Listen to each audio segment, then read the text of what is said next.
Off top, moray eels have what's known as a pharyngeal jaw. It's a second set of jaws deep inside their throat that reaches up and rips flesh off of their prey. Play music.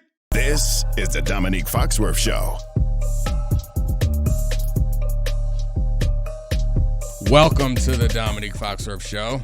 I'm here with my good friend and co-host, the great vanilla snack, Charlie Kravitz. What's up, buddy? I was trying to make a throat goat joke off of the eels. No, we can't. We cannot. It's something we can't do. It's the eels.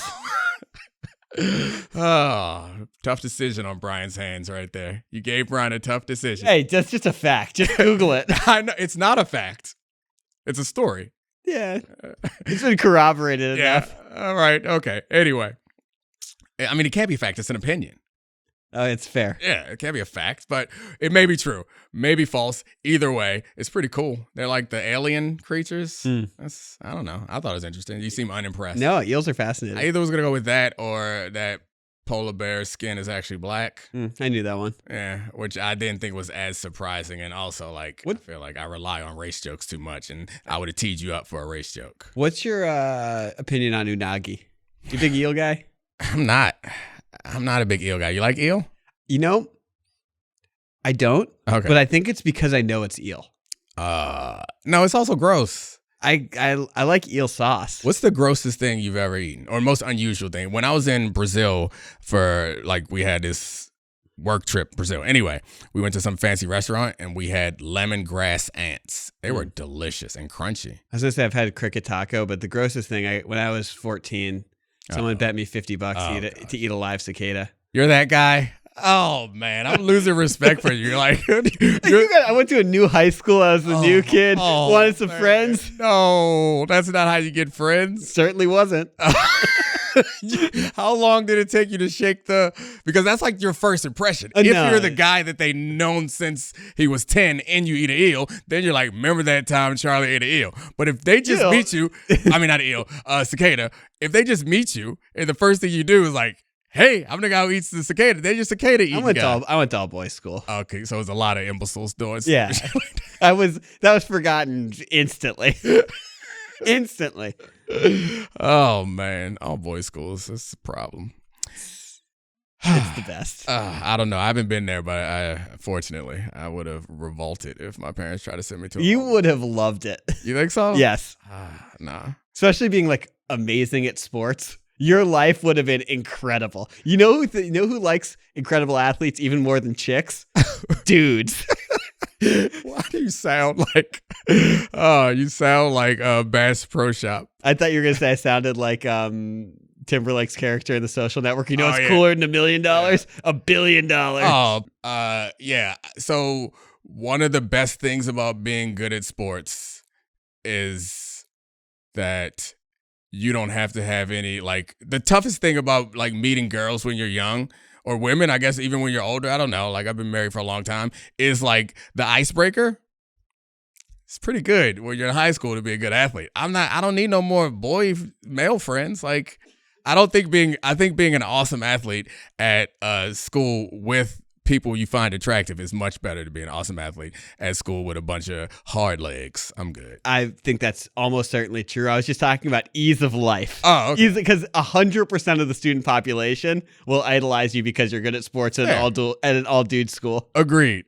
However, at that particular moment, something in my body chemistry made the rank of important things in my life very clear. Like it's like a gulag where you don't see like women, like or girls. Like, so I guess you're still the cool guy when you go. Oh yeah. Yeah. All right. Think about it this way: when you're the number one person in the friend group, regardless, and you have 100% support of your goblin lower ranked peers. So did you guys do like other like private school like gatherings with like? Yeah, of course. Oh yeah, so that's like, where you guys would meet girls and stuff. Yeah. Okay. Yeah, and you have like your sister school, and then they're sort of just like your friends because you've known them forever, and then. It sounds fancy. I don't know nothing about that. Yeah, I mean, it is what it is. Is this the world that this Ashley knows this world? Yeah, she does. Yeah. She knows this world, and she hates it. And I forced our kids into it.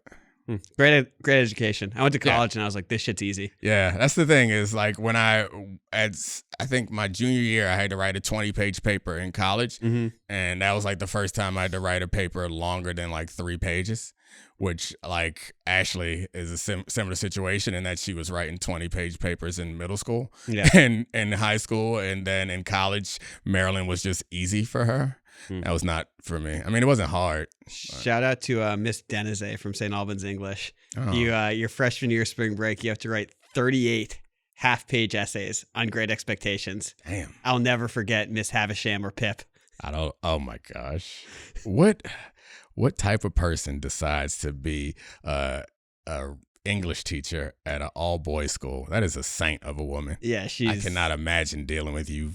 She was the hardest teacher I've ever had in my life, high school and college combined. Like you would get quizzes back and they would be like, you got 12% on this. And it was all subjective. It'd be like, write a paragraph on this. She'd be like, that's a 12 out of 100. You suck.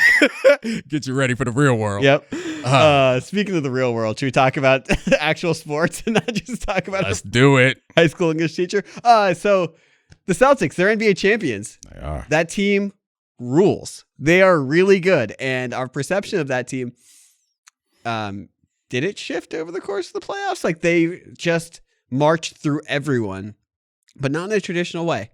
Not with a LeBron James, a Steph Curry, a Kevin Durant, a Kawhi Leonard. They did it with strength in numbers. 5 awesome players who can shoot the basketball, that can put it on the deck, and they're led by their 2 stars, Jaylen Brown and Jason Tatum. Has your opinion of the team, Tatum or Brown, changed because of this? Absolutely. Like it has to be a little bit. I don't think my opinion of Jason Tatum has changed.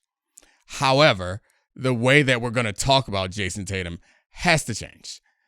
If not, then why do we have championships? Like, I get that afterwards, a lot of us are acknowledging that Jason Tatum hasn't been the number 1 guy that we all thought he would become. He wasn't the MVP of the Eastern Conference Finals. He wasn't MVP of the finals, and his team played well in games where he played poorly all season. And I get that it's fine to say that he's not on a tier with guys like Jokic and Giannis and even Luka, the team he just beat. Yeah. And I think we thought he was going to be on that tier. Like, he was getting comped to Durant early in his career. He's not that.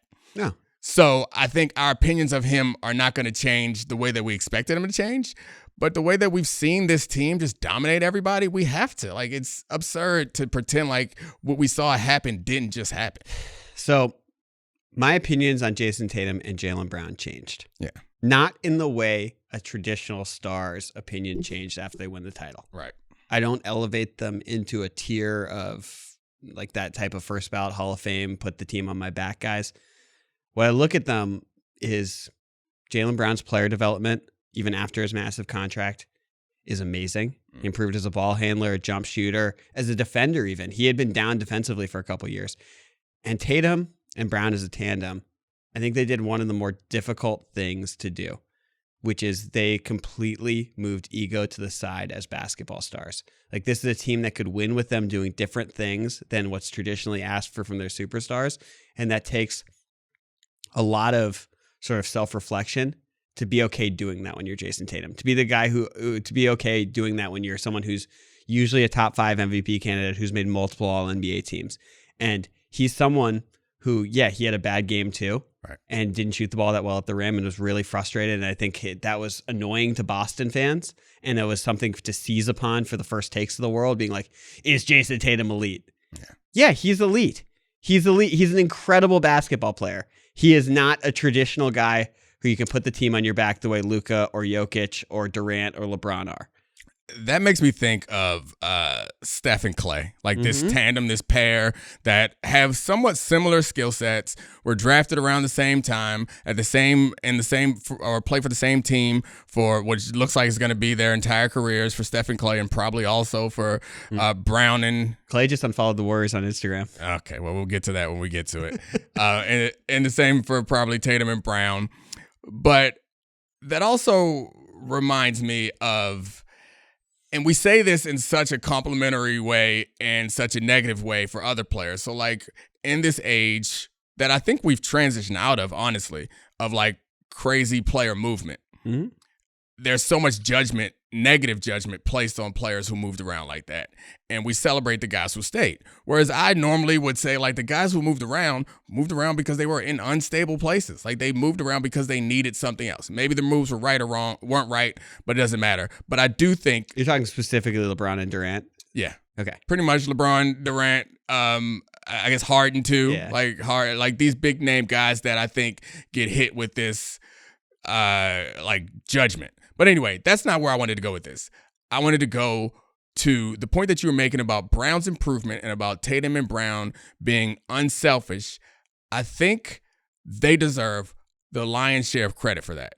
But also, there's a lot of trust in that organization. Like, to be able, because never in history have we not measured guys in basketball by what they do individually. So while we call certain players selfish for how they play in a specific situation, we have to acknowledge that it's also logical. It's like in their best interest in most situations to play in that way. So they have, and Tatum especially, has been okay and comfortable and trusting in this organization, and they've followed up time and time again with making the right decisions, not only to get them, but to get the things around them. And it's a lot easier to be able to trust and to be unselfish, because if anything happens but they win the title, and that's the thing, is like Jason Tatum and a lot of players cannot win the title but play amazingly well and put out good numbers, and the end of the season conversation is going to be about, this guy's so great, let's get them more help. Because the further we get away from the titles, you can point to, or the further we get away from the games, you can point to your numbers. But the only way that you can have lower impact on the game and weaker numbers and for people to celebrate you is that you have to win. And that's just like a lot of trust. And it's for both of them. And I think it's reflective of the trust that's been put in them by the organization. I think that you touched on something that's interesting, because these guys are putting up different numbers than the name I'm about to mention. But it's someone who is willing to trust an organization and play in a certain way to just help the team when the chips are down, and that's Draymond Green. Like, he's always been to me a Rorschach test of how you view basketball, where if you're like, Draymond Green averages 9, 7, and 5, he's not that good. It's like, no, you just don't get it. And there are certain parts of Tatum where it's like the numbers don't matter when he's turned himself into this elite defensive wing. He's not a good passer. Neither is Jaylen Brown, but they're much more willing passers than they were early in their career. The jump shooting improved massively for Jaylen Brown, and that trust is well-founded, whether it's from Danny Ainge to Brad Stevens to they've been put in positions where it's not like LeBron with Boobie Gibson. Right. And, we're not going to trade J.J. Hickson for Amari Stoudemire, Bron. Like, that's not what happened with this team. It was the opposite. It was, we're not going to trade these top players. And like we talked about this with the Warriors. And I wanted to circle back on the Draymond thing. Is I get what you're saying about Draymond, him trusting the organization and his numbers being lower as a result. However, Draymond was the 35th pick. Like, it's a different situation for Draymond. Like, these guys were number 3. Yeah. And dealing with, especially for, Jaylen Brown did get these MVPs, and that does help him. But I was a part of the chorus of idiots last year. I was too. When his contract was being disputed, where I was thinking, I don't know if you want to give up this flexibility. I don't know if you want to lock yourself in to Jaylen Brown. And I think that it's probably really hard for somebody like that to hear that noise all the time. And then also, I guess he did end up with these MVP trophies, so he didn't necessarily take the backseat that we expected. But he is $61 million a year. Yeah. Got it all. Monte got it all. Agreed. But the $61 million a year is great. But I think that adds pressure. Draymond Green has never been the guy on the team. Like, he's been important. Yeah, but defensive player of the year, second team All NBA. Okay, don't do me like that. Don't try. I know that he's great. I'm saying that it's a different comparison. That asking Draymond Green to not score a lot of points is very different than going to Jason Tatum and saying, like, subjugate your offensive numbers. So let's drop the Draymond comparison. I totally get. I just meant like, if someone who's willing. No problem. Who is just accountability plays on this show. Hand up. I got that one wrong. You're fine. I got it wrong also. Good job. It's someone no. I was speaking for you. I didn't get it wrong. Okay. Yeah. I got it wrong. Hand up. I got it wrong. Draymond did not need to drop the points. That meant he would do whatever it takes to win, which is something that's hard to do for star players who get a lot of accolades. I wonder, like, this tandem is interesting to me. And am I crazy if I call them the new Steph and Klay? You think I'm stupid? Am I going to have to hand up, I got this one wrong? I mean, I just think they're so much better. Steph and Klay were so much better at their peak. Like, Steph's one of the best offensive players of all time. And I think we've forgotten because of the backside of Klay's career what that looked like. He's maybe the best two-way player in the league. And I mean, the guy scored 37 points in a quarter on 13 dribbles. Yeah. He was a freak of nature and was, really effective guarding small guards to wings. To me, it's not that. This is what we envision Kawhi and Paul George to be like for the Clippers, which is they offer unlimited flexibility. Right. And that's an incredibly special thing. We thought we were going to in this NBA. But we thought this is how every team was going to want to build themselves from the 2010s on, after we saw certain teams just like 5 wings, as many wings as possible. You know what? It turns out it's really hard to find those guys and it's really hard to have them play together in a way that's really productive. And this is the idealized version of that. And it's funny because, they could have traded Jaylen Brown for Kawhi Leonard in going into the 2019 season. They probably would have won the title with Jason Tatum and Kawhi Leonard. That was like the last real year of Kawhi's career. Yeah. And they turned that down, and it has been a 5-year odyssey since then. I think that those are interesting, the like woulda couldas with this team.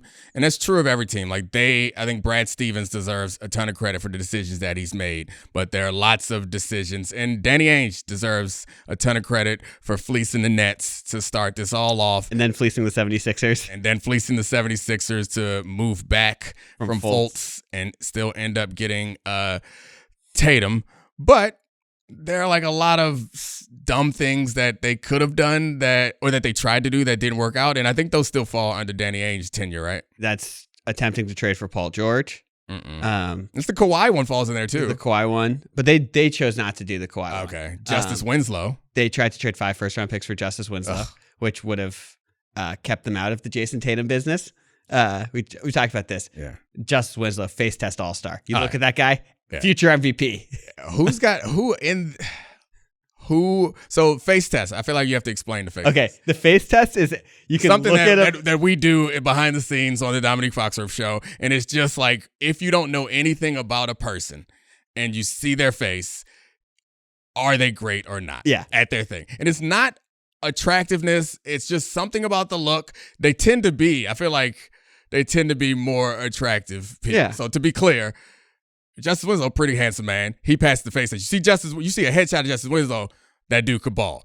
Do you think that the chipped tooth helps White's face test or hurts White's face test? Because he can ball. Derek White can ball. Derek White's an anomaly. He does not pass the face test, but he's an awesome basketball player. Chipped tooth, that is one of my biggest fears for my whole life. Really? Yeah. Never chipped a tooth? No. Never chipped a tooth. But I mean, like a small chip is one thing, like chipping one of the front two, how he got it. And I know you could just get it replaced or whatever, but I don't know. It's just there are very few things in your body that are permanent and can't heal. And teeth are one of them, so it's always felt like. Get some sweet veneers. But the one thing about veneers I always wondered is like if you get 1 or 2 and as you age, your teeth like change colors a little bit. You just gonna have one. I guess you gotta even replace. This is a detour that no one. This is a detour that no one cares about. This is like a couple years. I'll go to Turkey, get a hair transplant, get some veneers. I'm gonna come back looking great. Get that fresh Landon Donovan. Oh, when you saw what was your reaction when you saw Landon Donovan hair? We'll come back to the Celtics in a second. The Landon Donovan hair. I mean, when I saw it, I didn't see it live. I saw it while it was already being explained on Twitter. Yeah, it was already being explained that it was a hair transplant. My thought was like, your math was off. Like you gotta. Landon Donovan knows when he's gonna be on TV. He's not like an everyday guy, right? Yeah. Landon Donovan is Copa. Yeah, like Copa, Euros, World Cup. You could have timed this up better, but I don't know. Do you think he didn't want to go full shave so that when he comes back with hair next year, it's going to be... I don't think it's embarrassing anymore.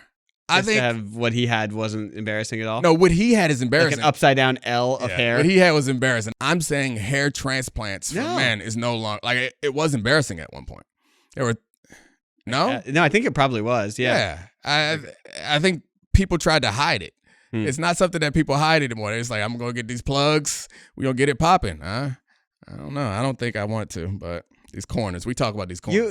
The problem is yours isn't actually problematic. Yours is something that, like, same with me, like with my widow's peak. It's something only I would notice. But like a normal person is like, oh, you're in your mid-30s, you have good hair. You're in your 40s, you got great hair. It's hanging on. It's not hanging on. It's more than hanging on. No. I'll show you some young pictures. The hairline was lower. Of course. It was a little fuller. It's hanging on. I went back and looked after you made fun of my corners.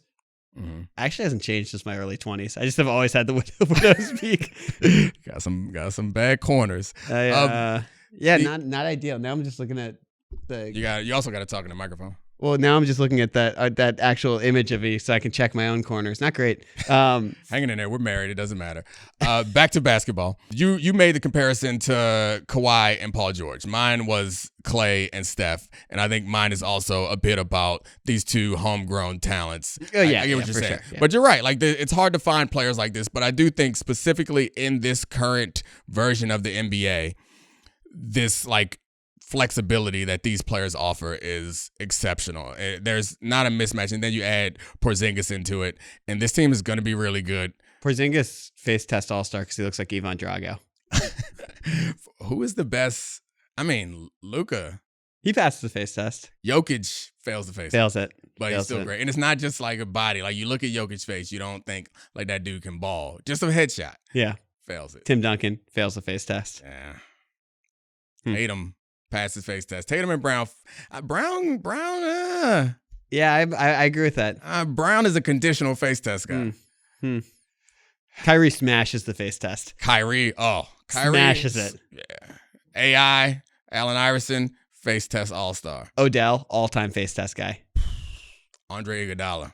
I agree with that. Not a face test. He's a baller. Oh, he's great. Not a face test. Held LeBron to 38 a game in the finals. Got an MVP. Outstanding. I would love making that joke. It's not even funny. I think we got to spin it forward, right? A bit to see, because I think the conversation now is about how many this team can win. Plus 280 to repeat next year already is the opening odds. Part of that's the conference, but they are set up incredibly well because this is not like the Nuggets team last year where they were going to lose pieces that we would then see are incredibly important to depth. Like they're going to bring back their top 8. So does that make sense to you? Like clear favorite, potential dynasty type of thing, or we're going to look up in a couple years? And I know there are people who don't feel the Celtics are a deserving champion because they don't have a traditional star, but that might look really dumb as we see this team continue to progress. Yeah, I pride myself on coming around to true points when I recognize that they're true. And I think earlier in the playoffs, I was really hesitant on the Celtics. And fortunately, just before the finals started, I looked at all the numbers and it's like, what the hell are you doing?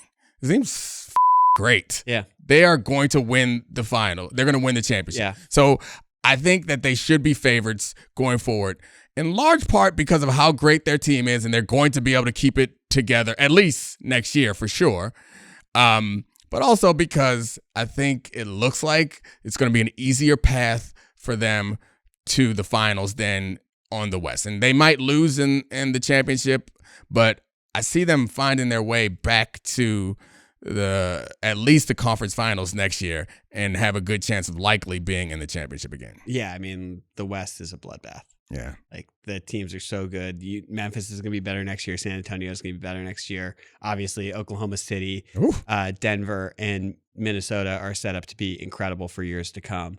That makes a huge difference. Like path and draw are immense. And the other thing about that path and draw is particularly important for the Celtics team because they're always healthy. Yeah. Like I have faith in, I mean, maybe not Porzingis, but I mean, like Brown and Tatum have been like incredibly healthy and durable players.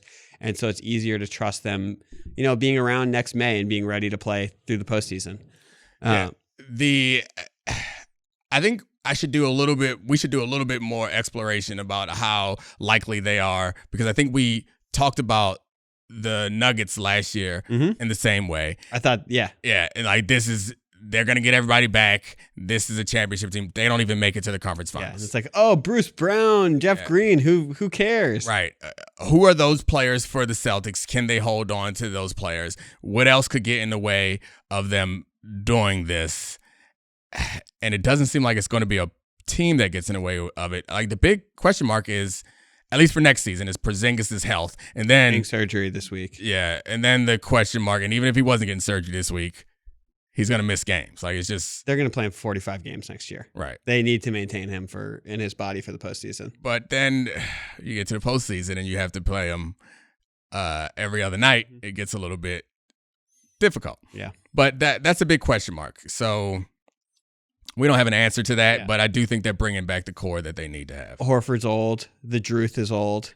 Drew Holiday, the Druth. Drew Holiday was incredible in that series. Him in that role, because like obviously he was amazing when the Bucks beat the Suns in the finals. But seeing him in this role where he has even more leeway to freelance defensively and doesn't need to facilitate as much of the offense, he is incredible.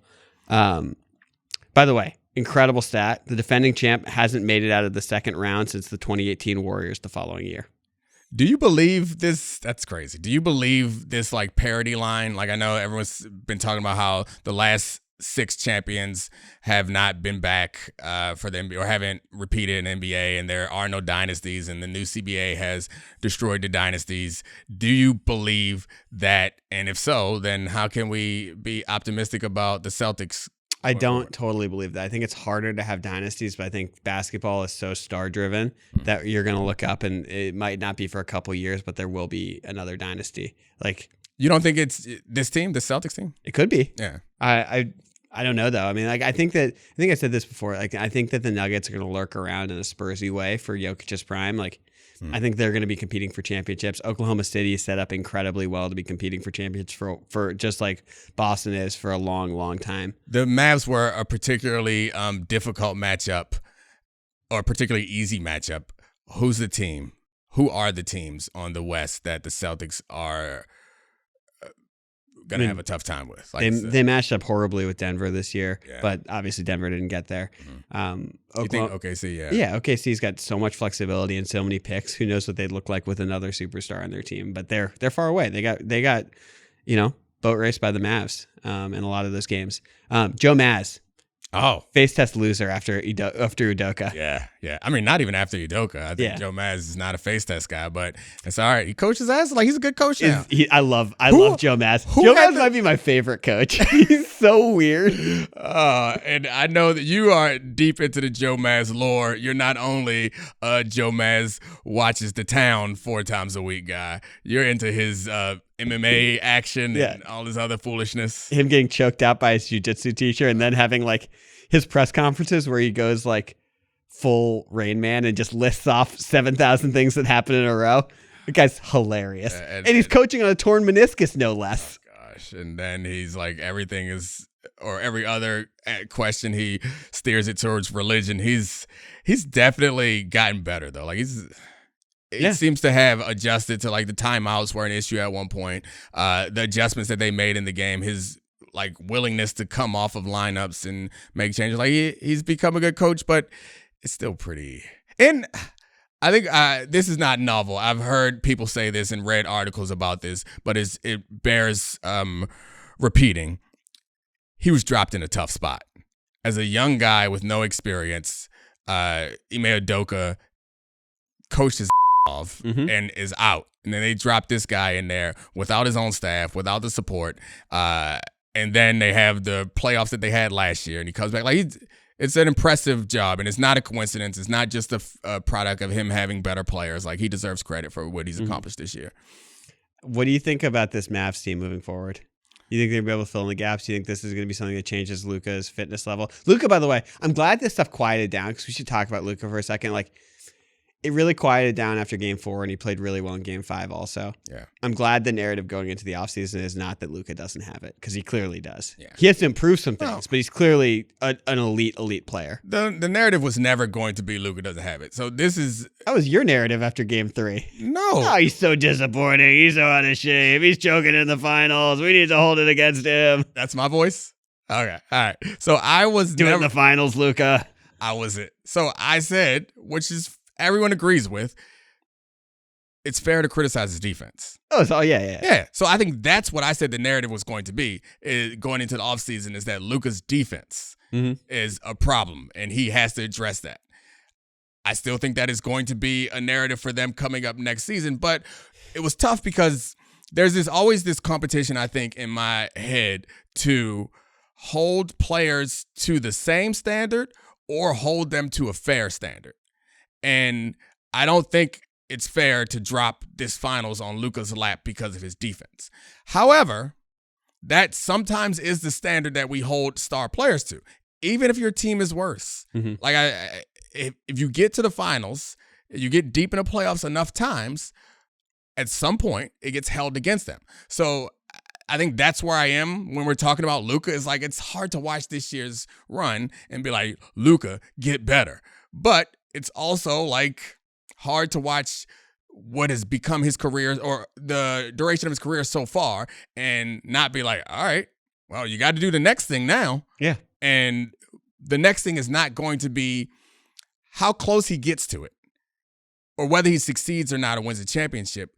It's going to be less about Luka and more about everything around him. Yeah. Because I think we all look at him and say, all right, he's good enough to be the best player on the championship team. Yeah. And whether he does or not is like not up to him, but we are going to hold it against him. I actually think, Game 3 was a really bad look when he was so frustrated and fouled out and acted like a baby and flopped and gave up a lot of points because of that.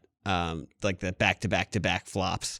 But I thought the next couple games were pretty important. I mean, to me, it was tough because contrarian by nature, just like you. That's why we're friends. We love to contrare.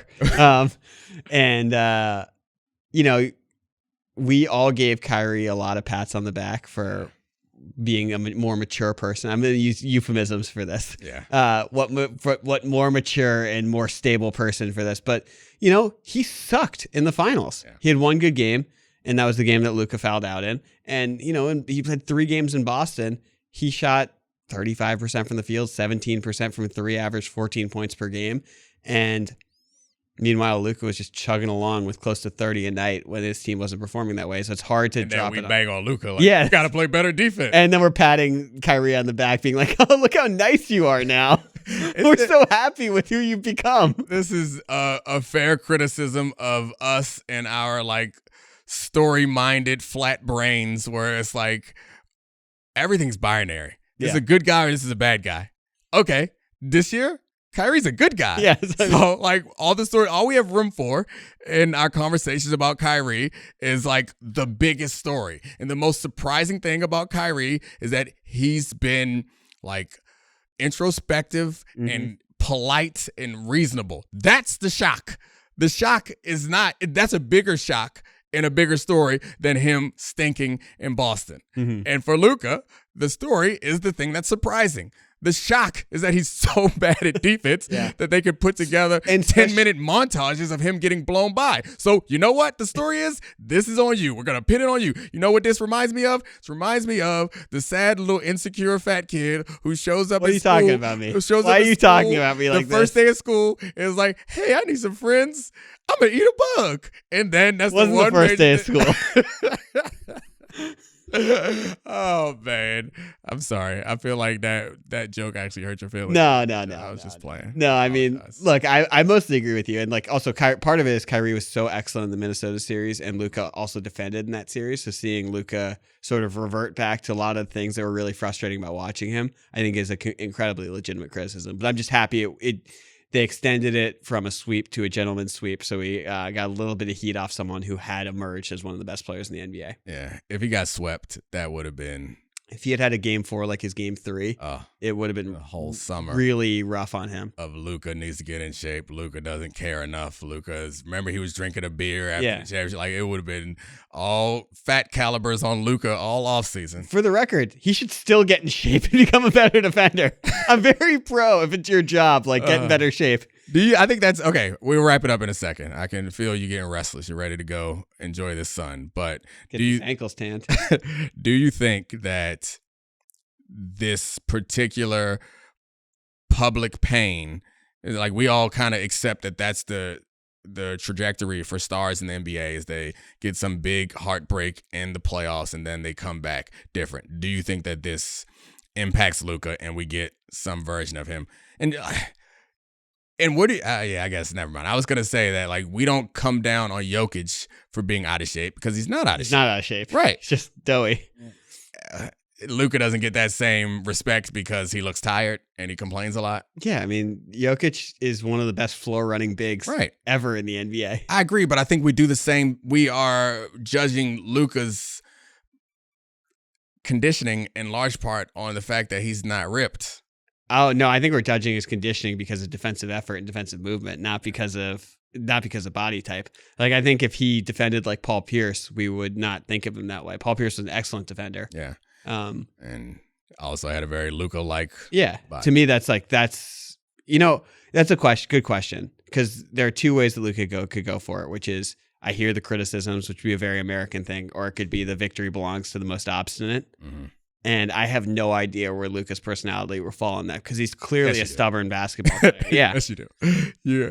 All right, maybe this will change him, but we know his disposition is more like, this has worked for me all the time. I know what I'm doing. You guys are going to catch this heliocentric Luka who is for the rest of his career. I think that's one of the more interesting things that you might have better insight on this. When you've been that successful for that long as an athlete, like sometimes he might just not even think he needs to change anything. Yeah. Like I feel like a lot of guys think that way. So we recognize that a lot of the stuff, the noise around sports is stuff that should be ignored. So we would agree that 80% of the things around sports or around the sports are things that should be ignored. There's some small percentage of it is kind of right. Mm-hmm. And I guess if your coaches are telling you it, which it seems like based on the way that Windhorst was talking about it, like it seems pretty clear that a lot of people have been telling him that he needs to address these things, then those are things you have to take to heart. But there's also like, it reminds me, this is a story, I'll close it out with a high school story from me that was a similar situation, not about needing to lose weight. I needed to gain weight. I just couldn't. But I got my first scholarship offer in my junior year from Duke. And my social studies teacher made me stay after school. They like announced it on the intercom. It was a big deal. It was cool. She made me stay so she could talk to me. And what she told me was, I didn't have the grades to get into somewhere like Duke, and I'll never get into anywhere else like that. And you likely never make, or not likely, like you're not going to the NFL. So accept this scholarship as soon as possible. She didn't understand, like I had to wait till I was senior or whatever to write, but she was like, take this before they take it back. And she thought that she was helping me out. But I was obstinate and was like, take this damn scholarship. Like I'm going to the NFL. And so like I imagine that through Luka's path, there have been lots of situations where people were like, hey, do this. And he's like, no. And he's in the MVP conversation for the NBA every year. So who knows how he'll interpret this. That's the closest I can get to imagining what it's like to be Luka. I always think of like Mike Trout too, where he said like he's never had structural changes with his swing because he's never had a slump. And I wonder if that's like similar to Luka. I mean, Lamar Jackson. Yeah. Like, I'm going to play quarterback. Mm-hmm. No matter what you say, I'm going to play quarterback 2 MVPs later. So, like, it's easy for us all to be like, hey, obviously, you need to address this. And he is like, it's worked so far for me. I guess it's harder when it's something different or something as obvious as, like, being in better shape would help you. Do you think you passed the face test when you were a junior in high school? Absolutely. Junior high school. That's one thing we notice is people struggle as they get older. It seems like a lot of players seem to weaken the face test. Yeah. I think you passed the face test. Thank you. You think, I don't know, we could compete. Who passed the face test more? You do. Yeah, I think I got the face test win. You got to be a little bit attractive and also a little mean. Face test. This is some good podcasting. Can we close the show? I don't know. They need to get on YouTube if they want to see my face. All right, Charlie. Clearly, you're ready to get out into this sun. Thank you for joining me today so you can get them ankles right. Thanks to all of our great producers, Megan, Serafina, Brian, Kevin, and Tez. Obviously, also. I love you, Podville. We're going to start face testing our guests. This is the Domonique Foxworth Show.